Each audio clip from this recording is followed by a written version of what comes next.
یہ بہت اہم سوال ہے جس کا جواب تقریر کے دوران آ چکا ہے۔ کسی بھی ایسے شخص کو نہیں سننا چاہیے جس کے پاس ڈگری نہ ہو اور جو عالم نہ ہو۔ یہاں پر دو چیزیں ہیں، اس بات کو سمجھ لیں۔ ایک چیز ہے ڈگری اور ایک چیز ہے کسی کا عالم ہونا۔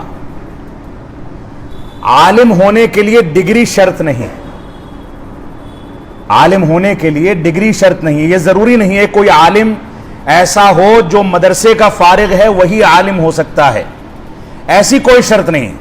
اگر کوئی طالب علم علماء کی مجلس میں بیٹھ کر کے باقاعدہ مدرسے میں داخلہ نہیں لیتا ہے لیکن علماء کی مجلس میں بیٹھ کر کے علماء سے علم حاصل کرتا ہے تو وہ بھی عالم ہو سکتا ہے۔ یہاں پر بنیاد کیا ہے؟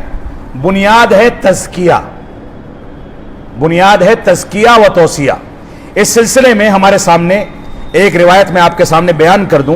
توصیہ و تزکیہ کا جو مسئلہ ہے، اس سلسلے میں آپ اس بات کو سمجھ لیں کہ علماء کرام توصیہ اور تزکیہ کی شرط لگایا کرتے تھے۔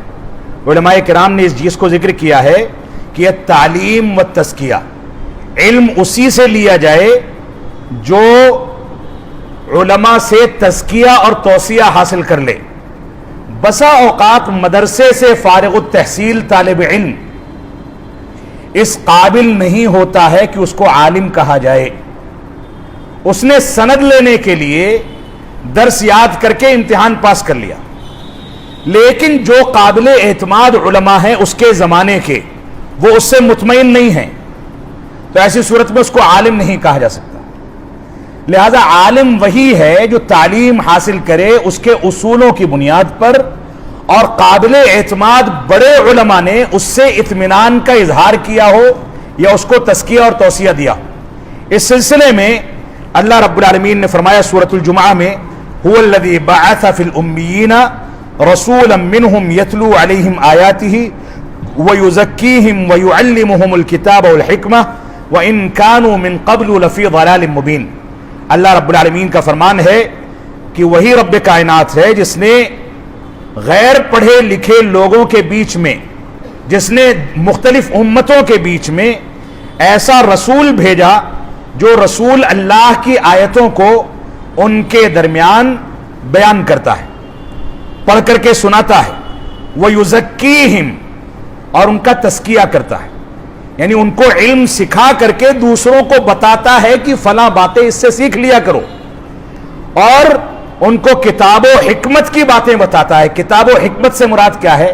مفسرین کا تقریباً اجماع ہے کہ کتاب سے مراد قرآن مجید اور حکمت سے مراد احادیث صحیحہ، وہ بتاتا ہے۔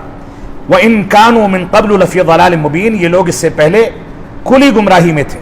اس سلسلے میں آپ ابن العربی رحمت اللہ علیہ کہتے ہیں فَمَا زَالَ السَّلَفُ يُزَكُّونَ بَعْضَهُمْ بَعْضًا، کہ سلف ایک دوسرے کا تزکیہ کرتے تھے، خَلَفًا عَن سَلَفٍ، بعد میں آنے والے لوگ اپنے پہلے والے علماء سے تزکیہ لیتے تھے، اور وَعُلَمَاؤُنَا لَا يَأْخُذُونَ الْعِلْمَ إِلَّا مِمَّنْ زَكَّى، کہتے ہیں اور ہمارے علماء ان لوگوں سے علم حاصل نہیں کرتے جن لوگوں کے پاس تزکیہ موجود نہ ہو، وَأَخَذَ الْإِجَازَةَ مِنْ أَشْيَاخِهِ، اور جس نے اپنے اساتذہ سے علم کو منتقل کرنے اور دوسروں تک پہنچانے کی اجازت نہ لے لی ہو۔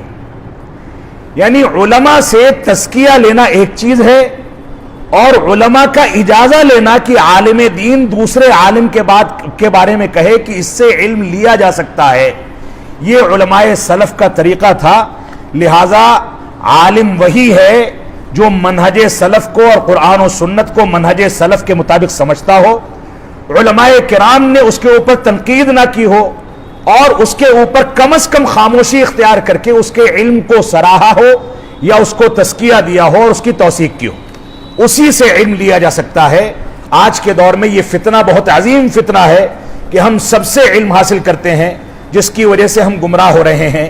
اللہ رب العالمین ہم کو ہدایت عطا فرمائے۔